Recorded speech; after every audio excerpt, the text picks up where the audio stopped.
ننصحكم تسجلوا هذه الوصفه قبل ما تكملوا هاد لا فيديو، باسكو هذا الخبز تاع الساندويتش بزاف هايل وراح نديروا به حاله هاد الصيف، يجي خفيف وسهل. نحتاج 500 غرام تاع الفرينه، مغرفه كبيره سكر، مغرفه كبيره ماشي معمره تاع خميره الخبز، مغرفه صغيره خميره الحلوى.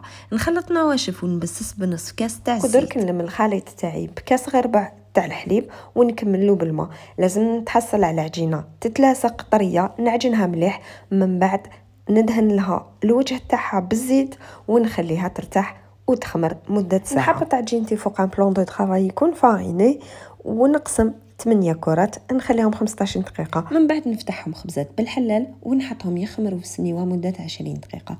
ندهن صبعي في الزيت، يكون دو بريفيرونس زيت زيتون، وندير 5 ثقبات كيما هاك، وندهن الوجه كل وحده بالحليب. نطيبوهم على 220 درجه مده 15 دقيقه، فرن يكون مسخن من قبل، ونكون رشيت عليهم الزعتر ولا الاعشاب المنسمه. كي يطيبوا غطوهم بالطرشونه وخلوهم يبردوا وعمرهم بواش تحبوا، يجي هايل خفيف ومش معمر بالبابا. جربوه ومدوا لي رايكم. عضت غازات سلام.